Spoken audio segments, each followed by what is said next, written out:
শুনতে অবাক লাগলেও সত্যিই যে পৃথিবীর সবচেয়ে শক্ত এবং মজবুত কিছু জৈবিক কাঠামোর ভেতরে আসলে প্রায় 60% পানি লুকিয়ে থাকে।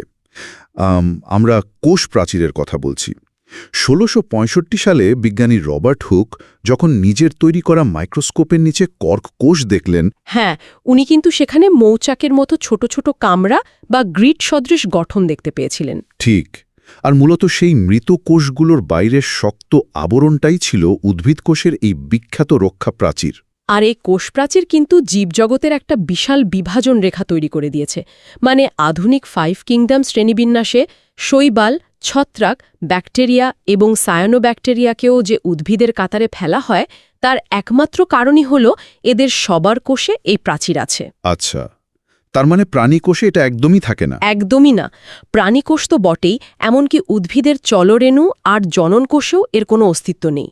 এটা মূলত একটা জড় এবং নির্জীব আবরণ, যা কোষের ভেতরের প্রাণচাঞ্চল্যকে রক্ষা করে। কোষের বাইরের এই শক্ত দেয়াল পার হওয়ার পর দেন আমরা যদি এর ভৌত গঠনের একদম গভীরে তাকাই, এটা কি সাধারণ ইটের দেয়ালের মতোই তৈরি হয়? সাধারণ দেয়ালের সাথে মিল আছে, তবে নির্মাণের কৌশলটা একটু আলাদা। এই দেয়াল তৈরি শুরু হয় কোষ বিভাজনের ঠিক শেষ পর্যায়ে, মানে যাকে মাইটোসিসের টেলোফেজ ধাপ বলা হয়। আচ্ছা। ওই ধাপে সাইটোপ্লাজম থেকে আসা ফ্র্যাগমোপ্লাস্ট আর গলজি বডি থেকে আসা পেকটিন ভর্তি ভেসিকল কোষের মাঝখানে জমা হয়। এগুলো মিলে তৈরি করে প্রথম স্তর, যাকে মধ্যপর্দা বা মিডল ল্যামেলা বলে। এটা সিমেন্টের মতো দুটো কোষকে যুক্ত রাখে। কিন্তু শুধু সিমেন্ট দিয়ে তো দেয়াল হয় না, তাই না? এর উপর নিশ্চয়ই আরও আস্তরণ পড়ে। ঠিক এখানেই প্রাথমিক প্রাচীর বা প্রাইমারি ওয়ালের জন্ম হয়। মধ্যপর্দার দুপাশে 1 থেকে 3 মাইক্রোমিটার পুরু এই স্তর তৈরি হয়। ভাজক বা যেসব কোষে দ্রুত বিপাকীয় কাজ চলে, সেখানে কেবল এই প্রাথমিক প্রাচীরটুকুই থাকে। আর সেকেন্ডারি প্রাচীর? যেসব কোষ স্থায়ী আকার ধারণ করেছে, যেমন ট্র্যাকিড বা ফাইবা, তাদের প্রাথমিক প্রাচীরের ভেতর দিকে 5 থেকে 10 মাইক্রোমিটার পুরো একটা শক্ত স্তর জমা হয়। এটাই সেকেন্ডারি প্রাচীর। আর এটা আবার 3টে স্তরে বিভক্ত। বিপাকীয় কোষে কিন্তু এটা থাকে না। ও আচ্ছা, বিপাকীয় কোষে থাকে না কেন? কারণ সেকেন্ডারি প্রাচীর খুব শক্ত। বিপাকীয় কোষগুলোকে তো প্রতিনিয়ত আকার বদলাতে হয়, আদান প্রদান করতে হয়। এই শক্ত আস্তরণ থাকলে তো সেই কাজ থমকে যাবে। অবশ্য নগ্নবীজি উদ্ভিদের ট্রাকিড কোষে বিরল একটা স্তরও দেখা যায়, যাকে টারশিয়ারি প্রাচীর বলে। এই এতগুলো স্তরের নকশা কি সব জায়গায় সমান? না না, মোটেও না। বলয়াকার, সর্পিলাকার বা জালিকাকার নকশা দেখা যায়। আবার এই দেয়ালের মাঝে কিছু পাতলা জায়গা থাকে, যেখানে শুধু মধ্যপর্দাই থাকে। এই অংশটাকে বলা হয় কূপ এলাকা বা পিট, আর মাঝের পর্দাকে বলে পিট মেমব্রেন। আচ্ছা। দুটো কোষের কূপ মুখোমুখি থাকলে তাকে পিট পেয়ার বলে। আর এই পুরো প্রাচীরের ঠিক নিচেই থাকে প্লাজমা মেমব্রেন। এই নিরেট কাঠামোর একটা বড় সমস্যা তো হওয়ার কথা যোগাযোগে। দেন এত দুর্ভেদ্য একটি প্রাচীর যদি কোষকে চারদিক থেকে আটকে রাখে, তাহলে কোষ তার প্রতিবেশীর সাথে যোগাযোগ করে কিভাবে? এই সমস্যার সমাধান হল ওই কূপ বা পিট এলাকা। বিজ্ঞানী ট্যাঙ্গেল আবিষ্কার করেন যে পিট মেমব্রেনে অতি সূক্ষ্ম কিছু ছিদ্র থাকে। ছিদ্র থাকে? হ্যাঁ, আর এই ছিদ্রগুলোর ভেতর দিয়ে প্রোটোপ্লাজমের অতি ক্ষুদ্র সূত্রক এক কোষ থেকে অন্য কোষে পারাপার হয়। এই আণুবীক্ষণিক সুড়ঙ্গগুলোর নামই হল প্লাজমোডেসমাটা। তার মানে আপাতদৃষ্টিতে মৃত দেওয়াল মনে হলেও এর ভেতরে লাইভ যোগাযোগ ব্যবস্থা আছে? একদম। এই প্লাজমোডেসমাটাই মূলত খাদ্য, পানি এবং বিভিন্ন হরমোন পরিবহন করে কোষগুলোর মধ্যে যোগাযোগ রক্ষা করে। যোগাযোগের এই সুড়ঙ্গ তো দেখলাম, দেন এখানকার রাসায়নিক গঠনটা কেমন? মানে এটা তো শুধু ইট পাথর নয়। এর রাসায়নিক গঠন খুবই চমৎকার। মধ্যপর্দায় সবচেয়ে বেশি থাকে পেকটিক অ্যাসিড। এছাড়াও অদ্রবণীয় ক্যালসিয়াম ও ম্যাগনেসিয়াম পেকটেড লবণ থাকে। আর প্রাথমিক প্রাচীরে? প্রাথমিক প্রাচীরে সেলুলোজ আর হেমিসেলুলোজ থাকে। হেমিসেলুলোজের মধ্যে আবার জাইল্যান, অ্যারাবান এবং গ্যালেকটান থাকে। জাইলোগ্লুক্যান নামের উপাদানটা এখানে ক্রসলিঙ্ক হিসেবে কাজ করে।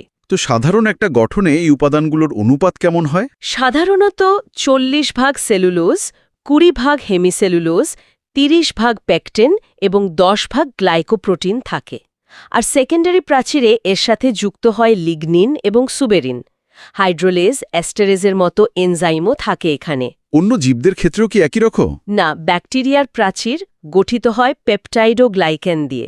ছত্রাকের ক্ষেত্রে থাকে কাইটিন, আর ডায়াটামের প্রাচীরে থাকে সিলিসিক অ্যাসিড। কেমিস্ট্রি তো বোঝা গেল, দেন আমরা যদি মাইক্রোস্কোপিক লেভেলে জুম ইন করি, এর সূক্ষ্ম গঠনটা দেখতে কেমন হবে? আণবিক পর্যায়ে দেখলে 1000 থেকে 3000টি বিটা-ডি গ্লুকোজ অণু মিলে একটি সেলুলোজ চেইন তৈরি করে। এরকম 100টি চেইন মিলে তৈরি হয় একটি মাইসেলি, যার ব্যাস 100 অ্যাংস্ট্রাম।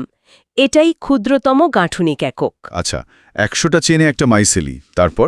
20টি মাইসেলি নিলে তৈরি করে 250 অ্যাংস্ট্রম ব্যাসের একটি মাইক্রোফাইব্রিল, যা কোষ প্রাচীর গঠনের মূল একক। এরপর 250টি মাইক্রোফাইব্রিল মিলে তৈরি করে ম্যাক্রোফাইব্রিল, যার ব্যাস 0.4 মাইক্রোমিটার। বিজ্ঞানী ওয়ার্ড্রপ একেই মুখ্য একক বলেছেন। আর এই ম্যাক্রোফাইব্রিলগুলো মিলেই তো ফাইবার বানায়, তাই না? হ্যাঁ, আর এই ম্যাক্রোফাইব্রিলগুলোর মাঝে অসংখ্য আণুবীক্ষণিক ফাঁকা জায়গা বা মাইক্রোক্যাপিলারিজ থাকে। পরিণত কোষ প্রাচীরে যে প্রচুর পরিমাণ, অর্থাৎ প্রায় 60% পানি থাকে, তা মূলত এখানেই জমা থাকে।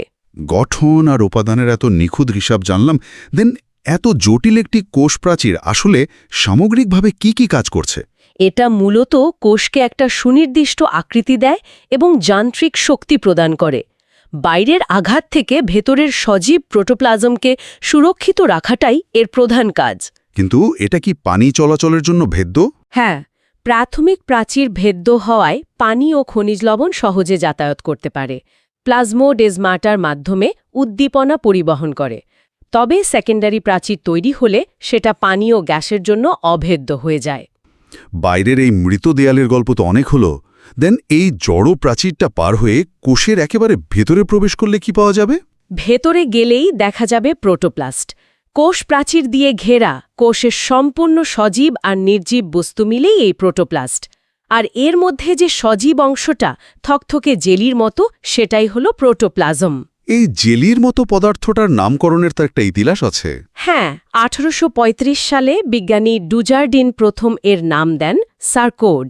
এরপর 1840 সালে বিজ্ঞানী পারকিনজে সর্বপ্রথম প্রোটোপ্লাজম নামটা ব্যবহার করেন। বিজ্ঞানী হাক্সলে তো একে সরাসরি জীবনের ভৌত ভিত্তি বলে দিয়েছেন। জীবনের ভৌত ভিত্তি? এতে কি প্রচুর পানি থাকে বলে? ঠিক ধরেছেন, প্রোটোপ্লাজমের 70 থেকে 90% হল পানি। তাই পানিকে ফ্লুইড অফ লাইফ বলা হয়। বিজ্ঞানী এডমন্ড বি উইলসন আবার একে কয়েকটি রাসায়নিক পদার্থের অত্যন্ত জটিল সমষ্টি বলেছেন। রাসায়নিক সমষ্টি হলেও দান এর ভৌত বৈশিষ্ট্যগুলো শুনলে কিন্তু সায়েন্স ফিকশনের মতো মনে হয়। হ্যাঁ, আসলেই। এটা অর্ধস্বচ্ছ, বর্ণহীন আর কলয়েড প্রকৃতির। এর ভেতরের কণাগুলো সবসময় আঁকাবাঁকা গতিতে ঘোরে, যাকে ব্রাউনিয়ান বিচলন বলে। এর আপেক্ষিক গুরুত্ব পানির চেয়ে বেশি। আর আকার পরিবর্তনের বিষয়টা?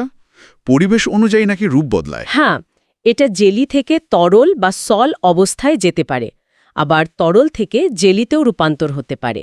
তবে উত্তাপ, অ্যাসিড বা অ্যালকোহল পেলে জমাট বেঁধে যায়। এর আপেক্ষিক তাপ অনেক বেশি এবং এরা সমরূপ বৈদ্যুতিক চার্জ বহন করে। অভিস্রবণে খুব সহজে পানি প্রবেশ করে এতে। এই ভৌত আচরণের পিছনে নিশ্চয়ই রাসায়নিক গঠন দায়ী। তান 70 থেকে 90% পানি পুরোপুরি বের করে নিলে শুষ্ক অবস্থায় কি অবশিষ্ট থাকে? পানি সরিয়ে নিলে যা থাকে তার 45 হল প্রোটিন, মানে এর প্রধান জৈব উপাদান প্রোটিন। আর বাকি 55? 25 লিপিড আর 25 কার্বোহাইড্রেট থাকে। বাকি 5 হল অন্যান্য খনিজ বস্তু, যেমন calcium, magnesium, iron, sodium, potassium এবং সালফার। নির্জীব রাসায়নিক পদার্থের তালিকা তো পেলাম, দেন এই উপাদানগুলো মিলে কিভাবে জীবন্ত হয়ে ওঠে? এই রাসায়নিক উপাদানগুলো যখন একসাথে থাকে তখন তারা উত্তেজনায় সাড়া দেয়। কোষের খাদ্য তৈরি, হজম, আত্তীকরণ, শ্বসন, জনন সবকিছুই এখানে ঘটে। তার মানে একটা জীবের সব বৈশিষ্ট্যই এখানে আছে। একদম। বিপাকীয় কাজ বন্ধ হলে কোষ মারা যায়। তাই জীবের বৈশিষ্ট্য মানে প্রোটোপ্লাজমের বৈশিষ্ট্য, এদেরও মৃত্যু ঘটে। আধুনিক বিজ্ঞানে এটা প্রতিষ্ঠিত। দেন শুরুর দিকের বিজ্ঞানীরা এর গঠন নিয়ে কি মতবাদ দিয়েছিলেন? অনেকগুলো মতবাদ ছিল। বিজ্ঞানী ফ্রম্যান দিয়েছিলেন রেটিকিউলার মতবাদ, তার মতে এটা জালিকাময়। অল্টম্যান দিয়েছিলেন গ্র্যানিউলার মতবাদ, উনি একে দানাদার বায়োব্লাস্ট ভেবেছিলেন। আচ্ছা, সাবানের ফ্যানার মতো দেখতে একটা মতবাদের কথাও তো শোনা যায়। হ্যাঁ, সেটা হলো বিজ্ঞানী বুস্টলির অ্যালভিওলার মতবাদ। তবে সবচেয়ে গ্রহণযোগ্য হল উইলসন ও ফিশারের কোলয়েড মতবাদ। ওনাদের মতে এটা আংশিক তরল ও আংশিক কলয়েড ধর্মী। এই কলয়েড পদার্থ যে স্থির হয়ে বসে থাকে না, দেন এই স্রোতের মতো চলন বা গতিময়তাটা আসলে কি? এই চলনকে সাইক্লোসিস বলে। এটা মূলত দুই ধরনের। একটা হলো একমুখী আবর্তন বা রোটেশন, যেখানে প্রোটোপ্লাজম একটা বড় গহ্বরকে কেন্দ্র করে নির্দিষ্ট দিকে ঘোরে। পাতা ঝাঁঝিতে এটা দেখা যায়। আর অন্যটা? অন্যটা হলো বহুমুখী আবর্তন বা সার্কুলেশন। এখানে একাধিক গহ্বর থাকে এবং প্রোটোপ্লাজম বিভিন্ন দিকে ঘোরে। যেমন ট্রাডেসকানশিয়া বা ট্রেডসকানশিয়া উদ্ভিদের কোষে এমন চলন দেখা যায়। প্রোটোপ্লাজমের এই স্রোত তো বুঝলাম, দেন এখানে একটা সাধারণ বিভ্রান্তি দূর করা দরকার। সাইটোপ্লাজম জিনিসটা তাহলে কি? প্রোটোপ্লাজম থেকে শুধু নিউক্লিয়াসটাকে সরিয়ে নিলে যে থকথকে অংশটুকু থাকে সেটাই সাইটোপ্লাজম। বিজ্ঞানী A.H. লার্ডি এর নাম দিয়েছিলেন সাইটোসোল বা হাইলোপ্লাজম। সাইটোপ্লাজমের কি আলাদা কোনো স্তর আছে? হ্যাঁ, বাইরের ঘন স্তরকে একটোপ্লাজম আর ভেতরের কম ঘন অঞ্চলকে এন্ডোপ্লাজম বলে। কোষ গহ্বরের চারপাশের পাতলা পর্দাকে টোনোপ্লাজম বলে। এতে প্রায় ৩৬টি জৈব অজৈব পদার্থ থাকে। উদ্ভিদ আর প্রাণী কোষে কি এটা একই রকম? না, উদ্ভিদ কোষের সাইটোপ্লাজমে ৭৫ ভাগ পানি থাকে, প্রাণী কোষে থাকে ৬৭ ভাগ। এখানেই উপচিতি আর অপচিতি নামের বিপাকীয় কাজগুলো হয়। গ্লাইকোলাইসিসও সাইটোপ্লাজমে হয়। এটা হার্টবিট নিয়ন্ত্রণ আর অস্থি গঠনে ভূমিকা রাখে। আর পানির পরিমাণের একটা পার্থক্যের কথা যেন ছিল। হ্যাঁ, সম্পূর্ণ প্রোটোপ্লাজমে পানির পরিমাণ ৭০ থেকে ৯০ ভাগ হলেও শুধু সাইটোপ্লাজমে পানি থাকে ৬৫ থেকে ৯৬ ভাগ। আর মূল পার্থক্য হল সাইটোপ্লাজমে নিউক্লিয়াস থাকে না। এতক্ষণের এই আলোচনার পর দেন খুব সংক্ষেপে যদি বলি, প্রোটোপ্লাজম কয়টি অংশে বিভক্ত? প্রোটোপ্লাজম প্রধান ৩টি অংশে বিভক্ত: কোষ ঝিল্লি, সাইটোপ্লাজম এবং নিউক্লিয়াস।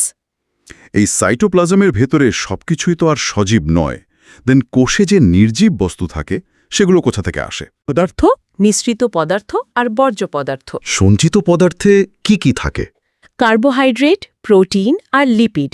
আর নিঃসৃত পদার্থের মধ্যে আছে মধু, ক্লোরোফিল, ক্যারোটিনয়েড, এনজাইম এবং হরমোন। আর বর্জ্য পদার্থগুলো?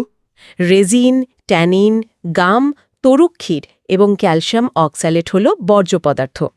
এই ক্যালসিয়াম অক্সালেট কোষে সূচের মতো আকার নিলে তাকে গ্রাফাইট বলে, আর আঙুলের থোকার মতো গঠন ধারণ করলে তাকে সিস্টোলিথ বলে।